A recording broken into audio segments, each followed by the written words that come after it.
going on, guys? I'm Tyler, and today I'm going to be showing you some one-way traps. This first trap can be used to defend the point on defense, and you can also use it when defending a planted bomb. Just line yourself up with the edge of the wall and look between the corner and the pipe.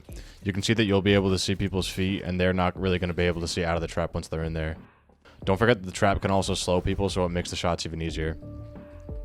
Next, you have a bomb planted right here. You can jump up here and line your crosshair up with a vertical beam in the middle of the thick horizontal one. This will allow you to see a bomb diffuser's feet, and they won't be able to see out of it. This can prevent someone from faking a defuse and pre-aiming your hiding spot too. This next trap can be used on offense. Stand in the corner and look at the high wire between the wall and the mountain. You have to cross the enemy sight line, but if you can get it off, you can have a teammate peek and see pretty far back, relatively uncontested. Unfortunately, it doesn't hit the right corner, but I couldn't really find a spot on the right wall with the right height, so this is the best I got. It also covers the bomb plant and defuse, just from less angles than the first spot that I showed. Now over at B, we have traps that cover the A side and C side rotations, and you can watch it from the slope in the middle of the point. Line yourself up with the back middle board and look at the bottom left corner of the light. And also, again, don't forget that it slows down the enemies, so it'll give you really easy shots on anybody trying to move into the point. From the A side, go in the corner and look at the bottom of this vertical beam in the middle of the middle row. It's the same idea as the C side.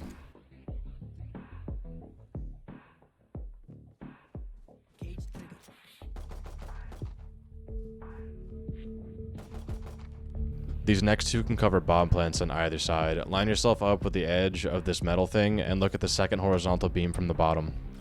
It's pretty lenient where you look because the landing spot is pretty big from left to right.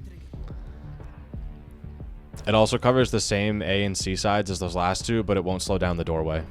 Pretty much the same thing on the other side. Again, these spots are forgiving with their placement, so don't really worry too much about where your crosshair is.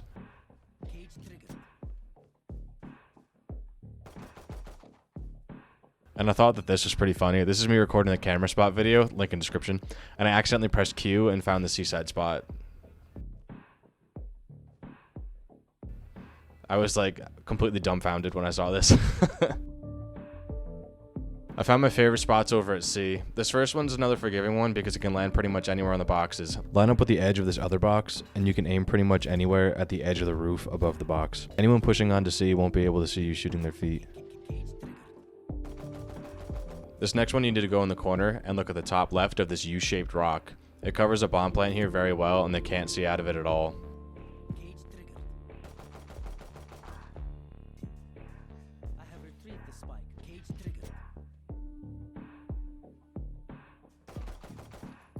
You can also cover it from the garage. This next one covers the spawn side push, and it's pretty easy to line up. Just stand in the corner and look at the corner of this beam, the bottom corner. This one's not as good as the other ones, but it's still another option to cover more areas. In the garage, you can line this one up before the round starts. Just center the beam across the map with the door and look at the right block on the edge of this light. Or you can go in the corner and look just to the right of that same spot. It's easier to rotate to see from here without crossing any lines of sight, but the other one is better if you're holding that window in the garage.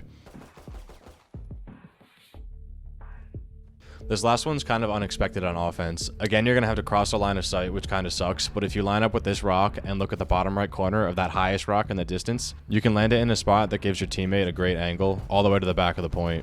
Enemies will have an awkward angle and they'll have to crouch to shoot, and it really gives the attackers the advantage because no one really expects a trap like this. Here's some examples of me using the seaside traps. This Sage wasn't really looking at me because she was focused on another teammate in the back of the point. If I was halfway decent at aiming, I would have been able to hit this Phoenix too, but luckily my teammate got the shot off. And here I use one of the traps that covers over the bomb. If you combine these traps with wires and cameras, you can really lock down a whole bomb site by yourself if you're patient enough.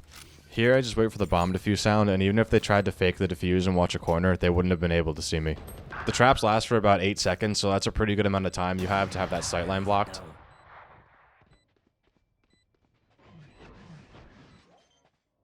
Cage triggered.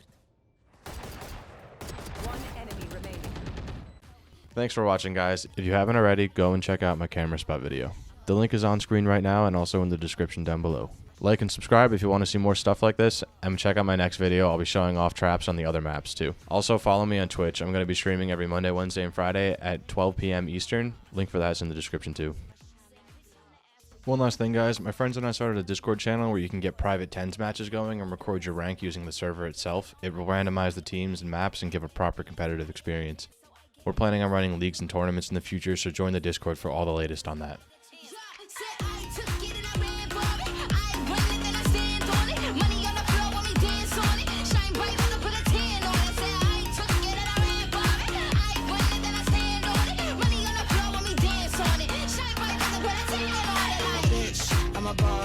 I'm a bitch and a boss.